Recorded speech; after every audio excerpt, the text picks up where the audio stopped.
Tribun News Today.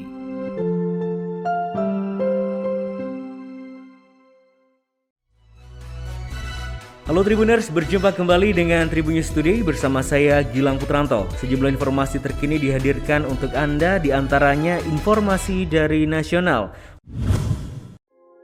Vaksinasi tahap 3 dimulai.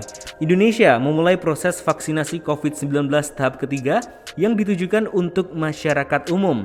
Juru bicara vaksinasi COVID-19 Kementerian Kesehatan Republik Indonesia, Dr. Siti Nadia Tarmizi menyebut, vaksinasi disasarkan kepada kelompok rentan dan daerah dengan kasus COVID-19 tinggi.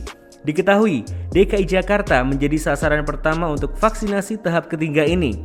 Nadia menyebut, kasus COVID-19 di DKI Jakarta cenderung meningkat, serta status sosial dan ekonomi masyarakat Jakarta yang sangat beragam.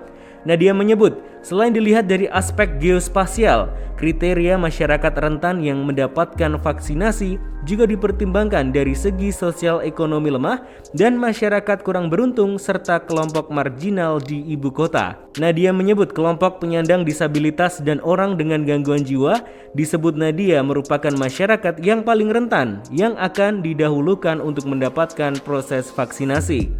Sementara itu untuk penggunaan jenis vaksin, pemerintah mengimbau agar masyarakat tidak pilih-pilih merek vaksin tertentu. Nadia mengungkapkan vaksin yang lolos uji klinik tahap 3 dan masuk daftar WHO yang mana kualitas keamanan dan manfaatnya sama. Sementara itu hingga saat ini, lebih dari 23 juta dosis vaksin telah disuntikan kepada masyarakat Indonesia. Pemerintah pusat juga meminta kepada pemerintah daerah untuk menggenjot pelaksanaan vaksinasi COVID-19 pasca Lebaran.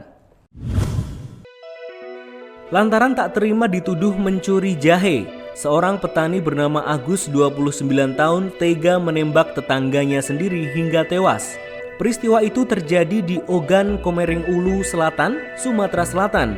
Warga kecamatan Buai Pematang Ribu Ranau Tengah tersebut akhirnya diamankan polisi. Sementara korban bernama Sa'roni, 52 tahun, tewas dengan luka tembak di kepala. Peristiwa sadis tersebut terjadi pada 11 Mei 2021 lalu.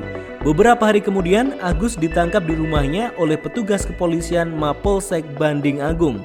Agus dijerat pasal 338 KUHP tentang tindakan pembunuhan dengan ancaman hukuman 15 tahun kurungan penjara.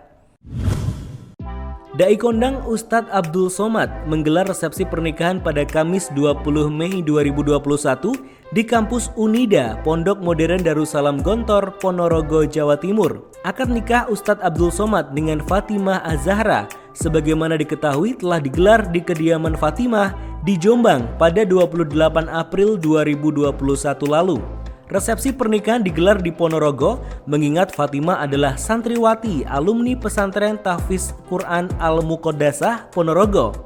Resepsi pernikahan Ustadz Abdul Somad dengan Fatimah digelar dengan menerapkan protokol kesehatan ketat untuk menghindari penyebaran virus COVID-19. Satgas COVID-19 Pondok Modern Darussalam Gontor, Bahar Harahap menyebut panitia menerapkan protokol kesehatan dengan sangat ketat. Ada 3 lapis pengamanan yang harus dilewati oleh tamu undangan. Bahar menyebut, Satgas dan panitia tidak mentolerir setiap tamu yang hadir di acara resepsi apabila tidak patuh protokol kesehatan. Ia menyebut siapapun yang hadir dicek bawa undangan atau tidak. Selain itu, para tamu harus membawa surat tugas bagi para pengawal dan wajib menunjukkan surat tes COVID-19 minimal rapid antigen. Bahar melanjutkan, tamu yang tidak membawa hasil rapid harus menjalankan rapid test di pintu gerbang Unida untuk kemudian mendapatkan izin masuk atau ditolak.